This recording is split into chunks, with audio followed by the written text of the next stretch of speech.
மத்தியஸ்தர்கள் குழு குறிப்பாக ஓமான் தரப்புல இருந்து உடனடியாக பேச்சுவார்த்தைக்கு வாங்க, இஸ்ரேலுக்கும் ஈரானுக்கும் இடையில் இருக்கக்கூடிய இந்த பிரச்சனையையும் தீர்த்து வைத்து விடுவோம். அதே நேரத்தில் நீங்கள் அணு ஆயுதம் தயாரிப்பது தொடர்பான குற்றச்சாட்டுகள் சம்பந்தமாக நடத்தி வரக்கூடிய பேச்சுவார்த்தைகளையும் இறுதி முடிவொன்றை எட்டி ஒரு ஒப்பந்தத்திற்கு செல்வோம் என்று சொல்லி இன்றைக்கு ஓமான் வழியாக முன்வைக்கப்பட்டிருக்கக்கூடிய கோரிக்கையும் சற்று நேரத்துக்கு முன்பதாக ஈரான் தடாலடியாக மறுத்திருக்கக்கூடிய செய்திகள் வெளியாக இருக்கிறது. குறிப்பாக ஹைஃபாவில் நடத்தப்பட்டிருக்கக்கூடிய தாக்குதலில் இடிபாடுகளுக்குள் பலர் சிக்கியிருக்கிறார்கள் என்கிற செய்திகள் வெளியாக இருப்பது மட்டுமல்லாமல் ஹைஃபாவில் சிக்கியிருக்கக்கூடிய மக்களை மீட்பதற்கு மீட்பு குழுக்கள் கடுமையாக முயற்சித்து வருவதாக இஸ்ரேலிய ஊடகங்கள் தகவல் வெளியிட்டுக் கொண்டே இருக்கிறது. அவர்களுடனான தொடர்புகள் துண்டிக்கப்பட்டு விட்டால் அவருடைய கதி என்னவாகும் என்பதை எங்களுக்கு தெரியாது.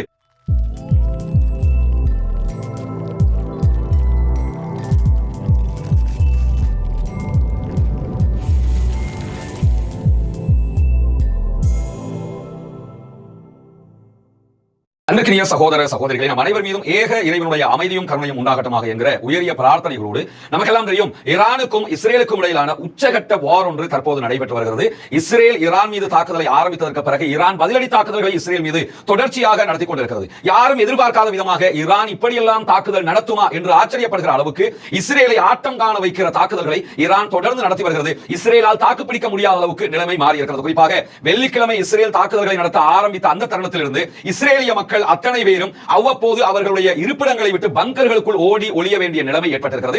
இஸ்ரேலுடைய ஆம்புலன்ஸ் சேவை சற்று நேரத்துக்கு முன்பதாக வெளியிட்டிருக்கக்கூடிய தகவல் என்ன சொல்றாங்கன்னா, நம்முடைய தங்குமிடங்கள் கூட பாதுகாப்பாக இருக்காது, அவ்வளவு பலமான ஏவுகணை தாக்குதல்களை ஈரான் நம் மீது ஏவிக்கொண்டிருக்கிறது. எனவே உடனடியாக ஒரு ஒப்பந்தம் தான் இதற்கு தீர்வாக முடியும் என்று இஸ்ரேலுடைய ஆம்புலன்ஸ் சேவை சொல்லுகிற அளவுக்கு நிலைமை மாறி இருக்கிறது. ஆனால் இதே நேரத்தில் இதை பற்றிய மீண்டும் ஒரு கருத்தை வெளியிட்டிருக்கக்கூடிய ஈரானுடைய ஜனாதிபதி மசூத் பெசக்ஷியன் அவர்கள், எங்களுடைய ஆன்மீக தலைவர் ஆயத்துல்லா அலி காமனி அவர்களுடைய கருத்து பிரகாரம் நாங்கள் அணு ஆயுதத்தை தயாரிப்பதில் முனைப்பு காட்டவில்லை, அவர் அதற்கு முனைப்பு காட்ட வேண்டாம் என்று சொல்லி இருக்கிறார். ஆனால் எங்களுக்கு தேவையான மின்சாரத்தை பவர உண்டாக்குவதற்காக நாங்கள் இந்த காரியத்தில் ஈடுபட்டு வருகிறோம். இதை தடுப்பதற்கு அமெரிக்காவுக்கோ இஸ்ரேலுக்கோ உலகில் யாருக்குமோ அதிகாரம் கிடையாது, அதிகாரத்தை கொடுக்கவும் மாட்டோம். நாங்கள் யாருக்கும் அடிமைகள் அல்ல, நாங்கள் ஒரு சுயாதீன தேசத்தை உடையவர்கள். எனவே எங்களுடைய தாக்குதல் தொடர்ந்து கொண்டே இருக்கும் என்று சொல்லி இருக்கக்கூடியவர் பேச்சுவார்த்தைகளுக்காக வாஷிங்டன் வழியாக அழைப்பு வந்ததை மறுத்தும் இருக்கிறார். மத்தியஸ்தர்கள் குழு குறிப்பாக ஓமான் தரப்புல இருந்து உடனடியாக பேச்சுவார்த்தைக்கு வாங்க, இஸ்ரேலுக்கும் ஈரானுக்கும் இடையில் இருக்கக்கூடிய இந்த பிரச்சனையையும் தீர்த்து வைத்து விடுவோம். அதே நேரத்தில் நீங்கள் அணு ஆயுதம் தயாரிப்பது தொடர்பான குற்றச்சாட்டுகள் சம்பந்தமாக நடத்தி வரக்கூடிய பேச்சுவார்த்தைகளையும் இறுதி முடிவொன்றை எட்டி ஒரு ஒப்பந்தத்திற்கு செல்வோம் என்று சொல்லி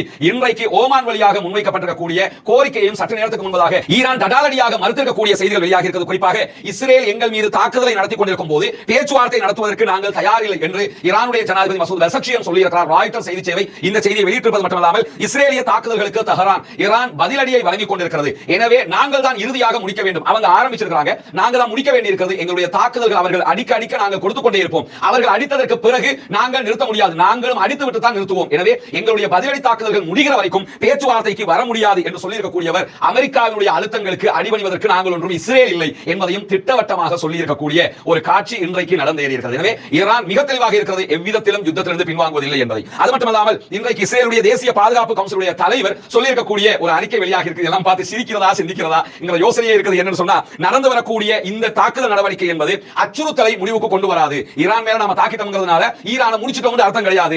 ஈரான் ஆயிரக்கணக்கான பாலிஸ்டிக் ஏவுகணைகளை தன்னகத்தை வைத்துக் கொண்டிருக்கிறது. எனவே இவற்றை முற்றுமுழுதாக அழிப்பது என்பது அசாத்தியம். இங்க இருக்கக்கூடிய கன்ஃபியூஷன் என்னன்னு சொன்னா, ஈரான் மேல தாக்குதல் நடத்துவதாக இஸ்ரேல் சொல்லிக் கொண்டே இருக்கிறது. அதே நேரத்தில் ஆமா எங்க மேல தாக்குறாங்கன்னு ஈரானும் சொல்றாங்க. தெஹ்ரான்ல இருக்கக்கூடிய எண்ணெய் சுத்திகரிப்பு நிலையம், இஸ்பாஹான்ல இருக்கக்கூடிய அந்த அணு தயாரிக்கிறதுடைய ஆரம்ப ஸ்டேஜில் இருக்கக்கூடிய இடம், தப்ரீஸ்ல இருக்கக்கூடிய இடம், கிட்டத்தட்ட ஈரானுடைய 9 மாகாணங்கள்ல பல இடங்களையும் இஸ்ரேல் தாக்குதல் நடத்தி இருக்கிறது. இந்த தாக்குதல் எல்லாம் இஸ்ரேலுடைய தாக்குதல் பற்றி பேசக்கூடிய எல்லாரும் நீங்க எடுத்து பாருங்க, என்ன சொல்லுவாங்கன்னா, ஈரானுடைய பாலிஸ்டிக் ஏவுகணை கிடங்கு அழிக்கப்பட்டது, ஈரானுடைய ஆளில்லா விமான தயாரிப்பு ஆயுத கிடங்கு மொத்தமாக துவம்சம் செய்யப்பட்டது என்றெல்லாம் சொல்றாங்களா இல்லையா? அவங்க சொல்றது காரணம் என்னன்னா, இஸ்ரேல் வந்து அப்படி அறிக்கைகளை வெளியிடுறான். நம்ம கேள்வி என்னன்னு கேட்டா, பாலிஸ்டிக் ஏவுகணை ஆயுத கிடங்கு அழிக்கப்பட்டால் அந்த நிலைமை எப்படி இருக்கும்? ஈரான் முழுவதும் மாத கணக்குக்கு வெடிச்சு செதறிக்கிட்டு இருக்கும் அந்த இடம். அவ்வளவு ஒரு பாலிஸ்டிக் விழுந்தாலே இஸ்ரேல் நிலைமை எப்படி இருக்குங்கிறத பாக்குறீங்க. அப்ப ஆயிரக்கணக்கான பாலிஸ்டிக் இருக்கக்கூடிய ஒரு ஆயுத கிடங்கு அடிச்சாங்கன்னா நிலைமை எப்படி இருக்குங்கிறத யோசிக்க வேணாமா? ஆயிரக்கணக்கான பாலிஸ்டிக் ஏவுகணை இருக்கக்கூடிய கிடங்கு தாக்கப்பட்ட நிலைமை எப்படி இருக்கும்? அதே மாதிரி ஆளில்லா விமானங்கள் தயாரிக்கிற கம்பெனி அந்த ஃபேக்டரி தாக்கப்பட்டா எப்படி இருக்கும்? எனவே பொய்யை சொல்லணும், ஓரளவுக்கு உண்மையை கொஞ்சம் கலந்தாவது இவங்க சொல்லணும். அதை விட்டு போட்டு முழு பொய்யையும் சொன்னா அது பொய் என்று எல்லாருக்கும் தெரியுமா இல்லையா? எனவே இவர்கள் சொல்லுவது எவ்வளவு தூரம் அபத்தமானது என்பதை புரிந்து கொள்ளுங்கள். அதுக்கு அடுத்ததாக நேற்று இரவு ஈரான் பயங்கரமான தாக்குதல்களை இஸ்ரேல் மீது நடத்தியிருக்கிறது. அதே நேரத்தில் அதற்கு பிறகு இஸ்ரேல் சில தாக்குதல்களை நடத்தியிருந்தது. தொடர்ந்து தற்போது மீண்டும் ஈரான் தாக்குதல்களை ஆரம்பித்திருக்கிறது. இப்பொழுதும் சைரன் ஒலி எழுப்பிக் கொண்டிருக்கிறது இஸ்ரேல். எல்லோரும் பங்கருக்குள்ள போங்க, ஈரான் அடிக்க ஆரம்பிச்சிட்டாங்கன்னு சொல்லி. ஈரானை பொறுத்தவரையில அது கதகளி ஆட்டம் தான் நிக்குதுல, திரும்ப அடினா அடி, அது எடுக்க முடியாத அடி கொடுத்து கொண்டிருக்கக்கூடிய காட்சியை பார்க்கலாம். சேனல் 20 இஸ்ரேலுடைய ஊடகங்களை வெளியிடக்கூடிய தகவல் பிரகாரம் நேற்று ஈரான் ஈரான் நடத்திய தாக்குதல் கிழக்கு டெல் அவீவ் பகுதிகளிலும் மேற்கு ஜெருசலம் அதே போன்று ஹைஃபா அதே போன்று பென் குரியன் விமான நிலையம் ஆகிய பகுதிகளில் கடுமையான சேதத்தை ஈரான் இஸ்ரேலுக்கு உண்டாக்கி இருக்கிறது. பென் குரியன் விமான நிலையத்தில் எந்த விமானமும் கிடையாது. எல்லாத்தையுமே அவங்க ஆல்ரெடி அமெரிக்காவுக்கும் அதே நேரத்தில் ஏதென்ஸுக்கும் மாத்திட்டாங்க. பென் குரியன் விமான நிலையத்தின் மீது இன்றைக்கு தாக்குதல்கள் நடத்தப்பட்டிருக்கிறது. அதே போன்று கிழக்கு டெல் அவீவ்ல தாக்குதல் நடத்தப்பட்டிருக்கிறது. மேற்கு ஜெருசலம் அதே நேரத்தில் ஹைஃபா போர்ட். ஹைஃபா போர்ட்ங்கிறது இஸ்ரேலுக்கு இதயம்ங்க. இஸ்ரேல்ல இதயம் எதுன்னு கேட்டீங்கன்னா ஹைஃபா போர்ட் தான். மூளை எதுன்னு கேட்டீங்கன்னா டெல் அவீவ். அதே greater Tel Aviv. Greater Tel அவீவுக்கு இன்னைக்கு தாக்குதல் கடுமையாக நடந்திருக்கிறது. அதே நேரத்தில் டெல் அவீவ் மேல தாக்குதல் நடந்திருக்கிறது. எல்லாத்தையும் தாண்டி இன்றைக்கு ஹைஃபா போர்ட் மேல மிக கொடூரமான தாக்குதல்களை ஈரான் நடத்தி இருக்கிறது. ஏன்னா ஈரானுடைய தெஹ்ரானில் இருக்கக்கூடிய எண்ணெய் சுத்திகரிப்பு நிலையத்தில் தாக்குதல் அந்த தாக்குதல் தாக்குதல் பின்னாடி ஹைஃபா போர்ட் லட்சணத்தை நான் சொல்றேன். அப்படி புரிஞ்சுக்கலாம் யாருடைய தாக்குதல் கடுமையாக இருக்கிறது என்பதை. அதே நேரத்தில் இன்றைக்கு டெல் அவீவ்ல வடகிழக்கே இருக்கக்கூடிய பெட்டா டிக்வா பகுதிகளிலும் இஸ்ரேல் மேல கடும் தாக்குதல்களை ஈரான் நடத்தி இருக்கிறது. ஈரானுடைய தாக்குதல்கள் விழுந்ததுல 5 இஸ்ரேலியர்கள் கொல்லப்பட்டிருக்கிறார்கள் என்கிறது இஸ்ரேல். சும்மாவே கண்ணுக்கு முன்னாடி 20 பேர் செத்தாலே 2 பேர் தான் செத்தான்னு சொல்லுவாங்க. அப்ப இவ்வளவு பெரிய தாக்குதல் பெட்டா டிக்வா பகுதியில் நடந்திருக்கிறது.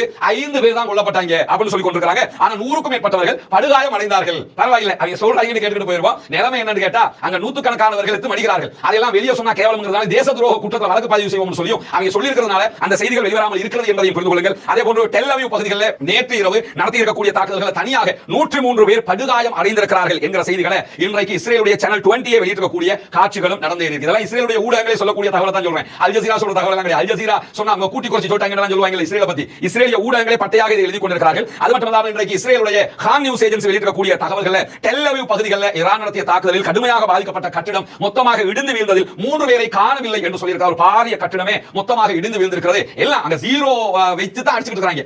காசாவை விட பாரிய அழிவுகளை தற்போது கிரேட்டர் டெல் அவீவ் ஹைஃபா அதே நேரத்தில் கிழக்கு ஜெருசலம் எல்லா பகுதிகளிலும் ஈரான் நடத்தி கொண்டிருக்கிறது என்பதை ஏன்னா சும்மா இருந்தவன சொல்லி விட்டாங்க. அடிடா அடிடா அடினா அடிச்சிட்டு தான் இருப்பான். இப்ப விட இப்ப அடிக்காதான்னு சொல்லி இருக்காங்க. அதெல்லாம் முடியாத நீ யாரா கேட்க வரதுக்கு அப்படின்னு சொல்லி திரும்ப அது என்னன்னா அந்த டிகா ப்ரோ ஒரு வீடியோ போட்டிருந்தாரு. இந்த இஸ்ரேல் அடி வாங்குறது சம்பந்தமாக அவர் சில நடக்கிற சம்பவங்களை காமெடியாக நடிச்சு பகிரக்கூடிய ஒரு சகோதரர் எனக்கு அமைச்சிருந்தாரு.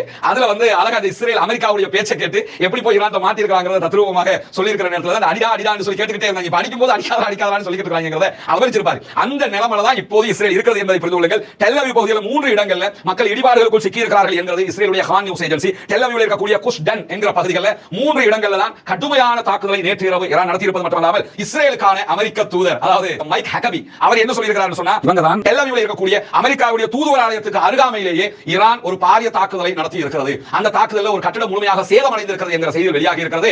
அமெரிக்காவுடைய தூதுவர் ஆலயத்துக்கு பக்கத்தில் அடிச்சவங்களுக்கு அமெரிக்கா தூதுவர் ஆலயத்துக்கு அடிக்க முடியாம இல்ல. அது என்னன்னா எச்சரிக்கை, இங்க வர அடிச்சிருக்கோம் உனக்கு அடிக்கிறது பெரிய விஷயம் இல்ல என்கிறதை இன்றைக்கு மிக தெளிவாக சொல்லியிருப்பது மட்டுமல்லாமல் ஹைஃபாவுல நடத்தப்படக்கூடிய தாக்குதல்ல இடிபாடுகளுக்குள் பலர் சிக்கி இருக்கிறார்கள் என்கிற செய்தி வெளியாகி இருப்பது மட்டுமல்லாமல் ஹைஃபாவுல சிக்கி இருக்கக்கூடிய மக்களை மீட்பதற்கு மீட்பு குழுக்கள் கடுமையாக முயற்சித்து வருவதாக இஸ்ரேலிய ஊடகங்கள் தகவல் வெளியிட்டுக் கொண்டே இருக்கிறது. அவர்களுடனான தொடர்புகள் துண்டிக்கப்பட்டு விட்டால் அவருடைய கதி என்னவாகும் என்பது எங்களுக்கு தெரியாது அப்படிங்கிறாங்க. ஏன்னா எல்லாமே பெட்ரோலியம் கேஸ் சம்பந்தப்பட்ட பகுதிகள் அடிச்சு தூக்கிட்டாங்க. நேத்து முழு ஹைஃபாவும் பத்தி எரிஞ்சுக்கிட்டு இருக்குதுன்னா ஒன்னு வெடிச்சா இன்னொரு வெடிக்கும், இன்னொரு வெடிச்சா இன்னொரு வெடிக்கும். முழுவதுமாக இஸ்ரேலுடைய இதயம் ஏன் சொன்னேன்னு கேட்டா முழுவதுமாக அவர்களுடைய பெட்ரோலியம் கேஸ் எல்லாமே அங்கதான் தயாரிப்பாங்க, அங்கிருந்து வெளிநாடுகளுக்கு ஏற்றுமதி பண்ணுவாங்க, அங்கதான் சேவ் பண்ணி வைப்பாங்க. அந்த இடத்தின் மீது அந்த தாக்குதல்களை உச்சமாக நடத்தி இருக்கிறார்கள். அந்த தாக்குதல்கள் நடத்தப்பட்டிருக்கிறதுனால தான் இவ்வளவு அவங்களுடைய தொடர்பு துண்டித்தால் என்னவாகும் கேட்கிறாங்க. அப்ப காசா மக்கள் இடிபாடுகளுக்குள் சிக்கும்போது தொடர்பு துண்டிக்கப்பட்டது அவருடைய நிலை என்னவானது? இன்றைக்கு காசா மக்களுக்கு என்ன நடந்திருக்கும் இஸ்ரேல் ஒவ்வொரு கணமும் தற்போது புரிந்து கொள்ளும் என்பதை நாம் புரிந்து கொள்ள முடிகிறது. அதே நேரத்தில் தான் ஹைஃபாவில் 4 இடங்கள்ல கிரமான தாக்குதல்களை ஈரான் நடத்தி இருக்கிறது. குறிப்பாக ஈரானிய ஏவுகணை தாக்குதல்களை நேரடியாக பாதிக்கப்பட்ட 2 மின் நிலையங்கள் எரிந்து சாம்பலாகி இருக்கிறது. அது மட்டுமல்லாமல் அங்க இருக்கக்கூடிய பெட்ரோலியம் எண்ணெய் சுத்திகரிப்பு நிலையம் மொத்தமாக அழிக்கப்பட்டுக் கொண்டிருக்கிறது என்கிற செய்திகளை